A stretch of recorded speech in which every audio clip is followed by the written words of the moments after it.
Good morning friends. ಇವತ್ತು ಪ್ರೆಸ್ಟೀಜಲ್ಲಿ induction ಬಗ್ಗೆ ಸ್ವಲ್ಪ ಎಕ್ಸ್ಪ್ಲೇನ್ ಮಾಡೋಣ ಅಂತ ಬಂದಿದ್ದೀವಿ.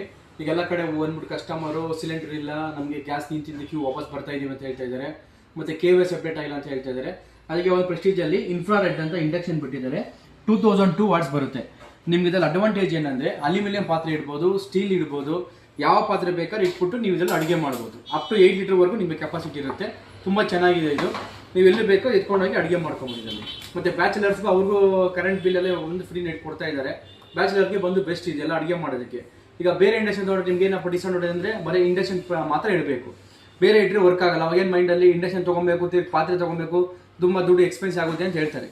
ಇದರಲ್ಲಿ ಬಂದು ನೀವು ಇಂಡಕ್ಷನ್ ತೊಗೊಂಬಿಟ್ರೆ ನಿಮ್ಮನೆ ಯಾವುದೇ ಇರಲಿ, ಅಲ್ಯೂಮಿನಿಯಂ ಇರಲಿ, ಸ್ಟೀಲ್ ಇರಲಿ, ಯಾವ ಪಾತ್ರೆ ಬೇಕಾದ್ರೂ ಇಟ್ಟು ಅಡುಗೆ ಮಾಡ್ಬೋದು ನೀವು. ಇದು ಚಪಾತಿ ಮಾಡೋಕ್ಕೂ ಕೊಟ್ಟಿದ್ದಾರೆ, ಮತ್ತು ರೋಟಿ ಮಾಡೋಕ್ಕೂ ಇದು ಯೂಸ್ ಮಾಡ್ಬೋದು. ತುಂಬ ಚೆನ್ನಾಗಿದೆ ನೋಡಿ. ಇಲ್ಲೇ ಮೆನ್ಷನ್ ಅಲ್ಯೂಮಿನಿಯಂ ಪಾತ್ರೆ, ಮತ್ತು ಸ್ಟೀಲು, ಕಾಪರು, ಇಂಡಕ್ಷನ್ ಕುಕ್ವೇರು, ಆರ್ಡನ್ ಅಟ್ಯಾಚ್ಡು, ಮತ್ತು ನಾನ್ ಸ್ಟಿಕ್ ಕುಕ್ವೇರ್ಸ್, ಎನಿಥಿಂಗ್ ಯಾವ ಪಾತ್ರೆ ಇಟ್ಟರು ಬೇರೆ. ಸಪೋಸ್ ನೀವು ಮಣ್ಣು ಪಾಟ್ ಇಟ್ಟರು ವರ್ಕ್ ಆಗುತ್ತೆ. ತುಂಬ ಚೆನ್ನಾಗಿದೆ. ಬಂದು ಸ್ಟಾಕ್ ಅವೈಲೇಬಲ್ ಇದೆ, ಬಂದು ತೊಗೊಂಡೋಗಿ.